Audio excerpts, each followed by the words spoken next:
सरफरोशी की तमन्ना अब हमारे दिल में है, देखना है जोर कितना बाजुए कातिल में है।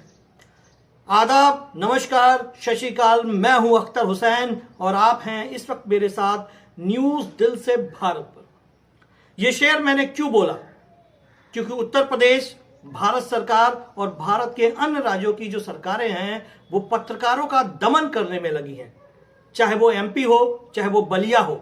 आपने देखा एमपी में पत्रकारों को सच लिखने के लिए, सच बोलने के लिए और सच्ची रिपोर्टिंग करने के लिए उनको गिरफ्तार किया गया। गिरफ्तार करके जेलों में बिना कपड़े के रखा गया। ये पत्रकारों के साथ अनुचित और गलत नहीं तो क्या है?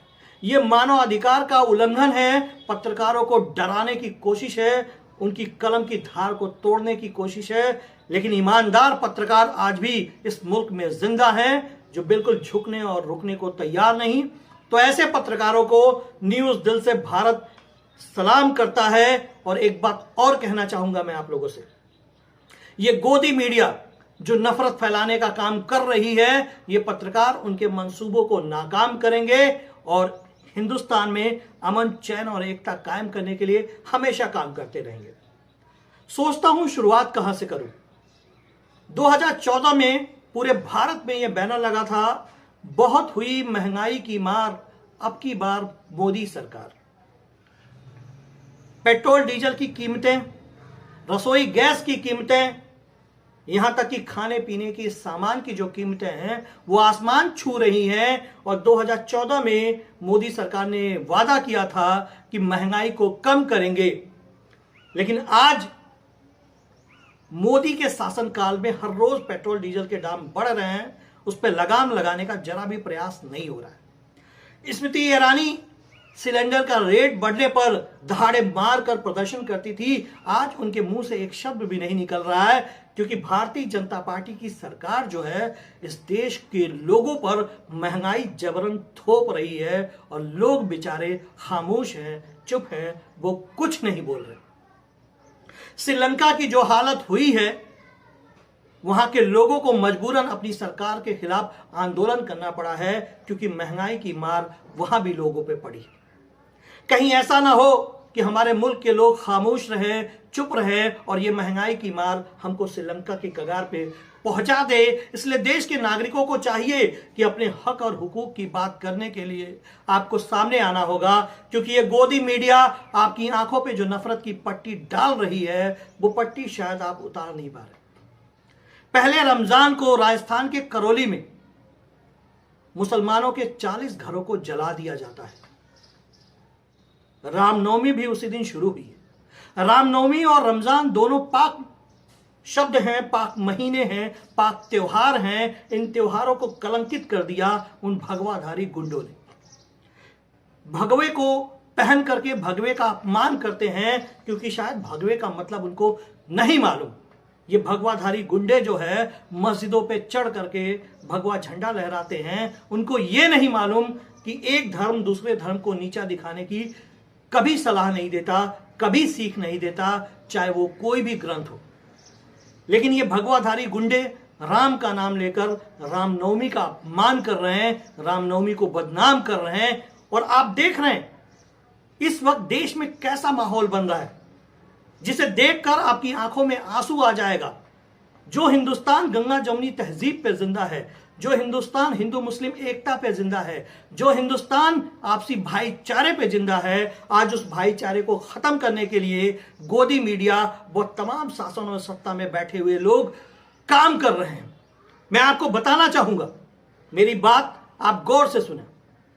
सीतापुर में एक भगवाधारी गुंडा गाड़ी में बैठ करके सीधे पुलिस वालों के सामने, मस्जिद के सामने खड़े होकर ऐलान करता है कि मुस्लिम बहन बेटियों को घर से निकालकर उनका रेप किया जाएगा, उनका बलात्कार किया जाएगा। 2 तारीख की यह घटना है। 2 तारीख से 6 तारीख तक उसके खिलाफ कोई कार्रवाई नहीं होती। 6 तारीख को उसके खिलाफ मामला दर्ज होता है। शासन और सत्ता में बैठे हुए लोग, अगर ये भगवाधारी गुंडे, ये नफरती गैंग, ये नफरती चिंटू जो खुद को धर्मात्मा कहते हैं, संत कहते हैं, महात्मा कहते हैं, उन संतों का अपमान करने वाले ये लोग अगर खुलेआम इस तरह से हरकत कर रहे हैं तो उन पे कानूनी कार्रवाई क्यों नहीं हो रही है? शासन और प्रशासन खामोश क्यों है? एक तबके को निशाना बनाया जा रहा है और पुलिस वाले खड़े होकर खामोशी से तमाशा देखते हैं।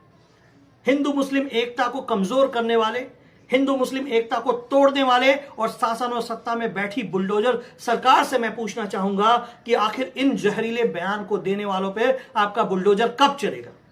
या भगवा कपड़ा पहन लेने से अपराधी भी संत हो जाता है, कहीं ऐसा तो नहीं आपकी डिक्शनरी में है? लेकिन एक बात की खुशी है, खुशी इस बात की है कि हमारे मुल्क में, हमारे देश में गंगा जमनी तहजीब को बचाने वाले हिंदू और मुसलमान दोनों जिंदा हैं। मैं आपको बताना चाहूंगा कि आजमगढ़ के मुबारकपुर के पास एक गांव है जहां का एक यादव परिवार जो है 46 सालों से लगातार मुस्लिम समाज के लोगों को सहरी के लिए रात को जगाता है। यह दर्शाता है कि हिंदू मुस्लिम एकता कितनी बेहतर और कितनी खूबसूरत है, कितनी प्यारी है। और वहीं मैं आपको बताना चाहूंगा, एक डॉक्टर है, एक मुस्लिम डॉक्टर, जहां पे एक शहीद की मां पहुंचती है जो अदर कौम से है, अदर बिरादरी से है। जब उनको पता चलता है कि ये शहीद की मां है तो पूरी तरीके से उसका जितना भी खर्च होता है हॉस्पिटल का उसको माफ कर देते हैं। माफ करने के बाद उसको गले लगा लेते हैं। ये मंजर देखिए आप, गले लगा लेते हैं, क्योंकि यहां हिंदू मुस्लिम एकता को मजबूत करने वाले लोग हैं। और आज भी हिंदुस्तान हिंदू मुस्लिम एकता पे ही कायम है और चल रहा है। लेकिन एक बात और मैं आप लोगों से कहना चाहूंगा, डीजल, पेट्रोल, तमाम ये जो महंगाई भरे शब्द हैं, इनको सुन करके ऐसा लगता है कि क्या हिंदुस्तान में अब आम आदमी का जीना दुश्वार हो जाएगा? जहां कोरोना काल में भारत सरकार, उत्तर प्रदेश सरकार और भारत के अन्य राज्यों की सरकारों ने जो है ना बिजली का बिल माफ किया, न पानी का बिल माफ किया, यहां तक कि जो दुकानें सरकार की हैं, जो रेंट पे हैं, लोगों ने लीज पे ले रखा है, उसका भी किराया और बिजली का बिल सरकार ने उनकी हलक में हाथ डालकर निकाल लिया। अगर वो चाहती तो माफ कर देती, क्योंकि कोरोना काल में सबकी दुकानें बंद थी। लेकिन देश के सबसे गरीब आदमी गौतम अडानी का 12,770 करोड़ माफ कर दिया गया। ये भारत सरकार की कैसी पॉलिसी है जो समझ में नहीं आती है कि जो व्यवसायी हैं, जो सबसे अमीर हैं, उनके कर्जे माफ कर दिए जाते हैं और किसानों को मजबूरन जो है 1 लाख, 1.5 लाख, 2 लाख के लिए फांसी पे झूलने के लिए मजबूर कर दिया जाता है। ये बड़े अफसोस की बात है, क्योंकि ये बातें सब तक पहुंचनी चाहिए, पूरे देश के लोगों तक पहुंचनी चाहिए। और एक बात और मैं आप लोगों से कहना चाहूंगा, आपने देखा होगा हल्दीराम का पैकेट, सुदर्शन चैनल के पत्रकार और उनकी पूरी टीम जो है हल्दीराम के पैकेट पे जो अरबी लिखा हुआ है उसका विरोध कर रहे हैं। बड़े अफसोस की बात है, पैकेट का नाम हल्दीराम है। राम का नाम होने के बावजूद भी वो अपने आप को नहीं बचा पाया। हल्दीराम का विरोध और बहिष्कार करने की मांग चल रही है। ये भगवा गुंडे और उनके चाटुकार पत्रकार जो है, जो गोदी मीडिया है, वो इस देश का माहौल खराब करने में लगी हुई है। मुझे लगता है कि हल्दीराम भी ये सोच रहे होंगे कि राम को जब नहीं बख्शा तो आम इंसान को क्या बख्शेंगे। और ये देश में नफरत फैलाने, देश को बांटने, देश को विघटित करने और देश में हिंदू मुस्लिम एकता को तोड़ने के लिए ये गोदी मीडिया लगातार काम कर रही है। बड़े अफसोस की बात है, सरकारों को ऐसे चैनल को बैन कर देना चाहिए, प्रतिबंध लगा देना चाहिए जो हिंदुस्तान की एकता को विखंडित करने की कोशिश कर रहे हैं। न्यूज दिल से भारत अपनी आवाज उठाता रहेगा, आप तक सच्चाई पहुंचाता रहेगा। बस आपसे कहना चाहेंगे कि अगर आपने हमारे चैनल को सब्सक्राइब नहीं किया है तो सब्सक्राइब करिए, बेल आइकन को दबाइए और इस खबर को शेयर करिए ताकि भारत की हर आवाम तक यह खबर पहुंच सके। एक भारत, नेक भारत, जय हिंद, जय भारत।